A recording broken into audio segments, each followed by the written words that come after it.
Hello guys! Tara, samahan niyo ako tunghayan ang isa sa pinakamaganda at favorite kong season dito sa Japan. Ito nga yung spring season kung saan napapaloob ang sakura. Nagse-celebrate nga ang mga Japanese or ohanami na tinatawag. In English, looking at the flowers. Ito ay Japanese traditional na kung saan yearly sineselebrate ang pagsalubong sa spring season at sakura.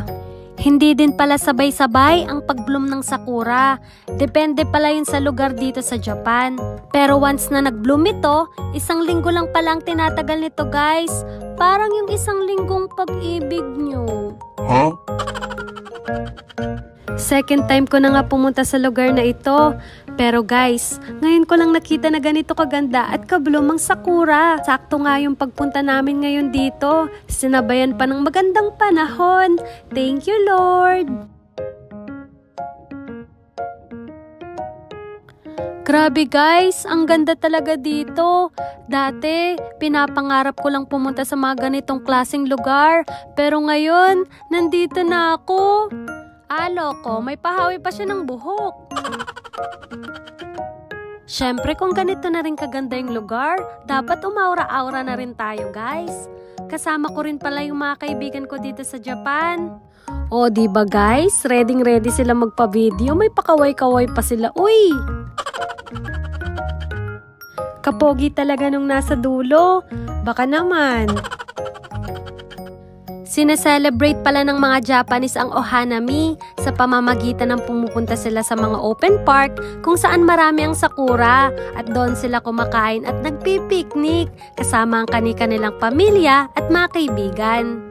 Yung iba nagdadala sila ng pagkain pero kadalasan may mga food stall dito na parang festival. Sa laki nga ng park, hindi halatang maraming tao. Ang pangalan pala ng park na to ay Miyagawa Tsutsumi Mie Japan.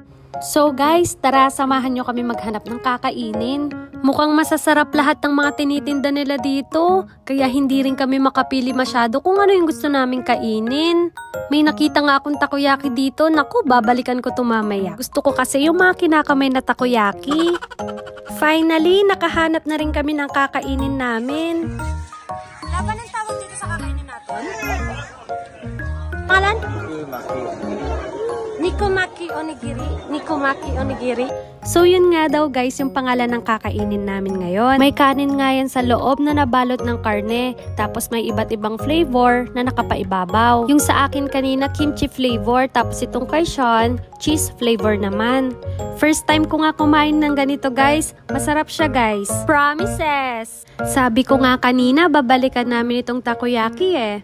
Hindi pwedeng hindi ako bumili ng takoyaki kasi isa to sa mga favorite kong kainin dito sa Japan. Hindi pa talaga ito yung pinakamasarap na takoyaki dito sa Japan guys. Pero guys, okay na ako dito. Kontento na ako dito. Parang ikaw, kontento na ako sa'yo. Huh?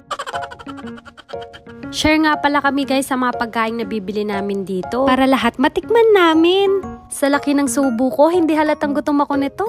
Hindi nga ito yung klase ng takoyaki na para kang dinosaur na bubuga ng apoy kasi ang init-init niya sa loob ng bunganga. Kaya kayang-kaya naman siyang isubo ng buo. So ayun na nga guys, pagkatapos nga namin kumain ng takoyaki, may pinapatikim sa amin si Sean na inumin. Ayan, idine-demonstrate din niya kung paano ito bubuksan. So ganyan nga guys, may tinanggal nga siya doon. Tapos ayan, nilagay niya sa ibabaw, then press. Oh, may spirito na lumabas. Sobrang lungkot nga ng kasama ko kasi di niya nakita yung pangyayari.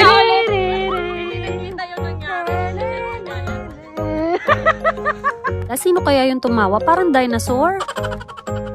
Habang iniinom ko nga to, naiisip ko parang Sprite lang yung iniinom ko.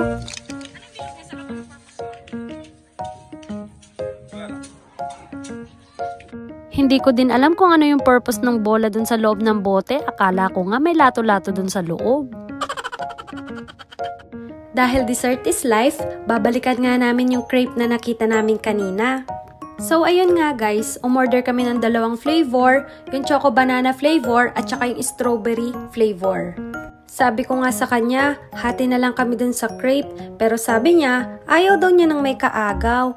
Gusto ko yan, ayaw niya ng may kaagaw. Oo naman Sean, wala ka naman talagang kahati sa akin. So, ayun nga guys, kung i-rate ko nga yung crepe nila dito, parang 8/10, pwede na. Sa totoo lang nga, hindi ko talaga naubos tong crepe na to kasi sobrang laki niya guys.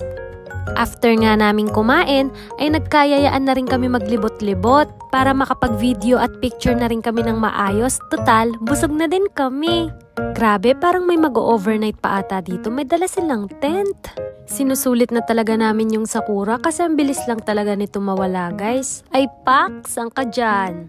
Tingnan nyo guys, kabi-kabilaan talaga yung sakura dito sa sobrang dami. At naisip pa talaga naming mag-jump shot dito sa gitna ng daan. Diyos ko, kung alam ko lang tatalon-talon kami dito guys, sana pala hindi na ako nag-boots.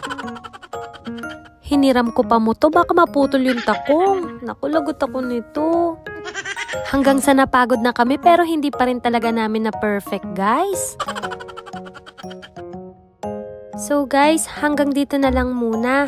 See you sa next vlog ko. Salamat pala sa mga nanood. Don't forget to heart and follow. Bye-bye!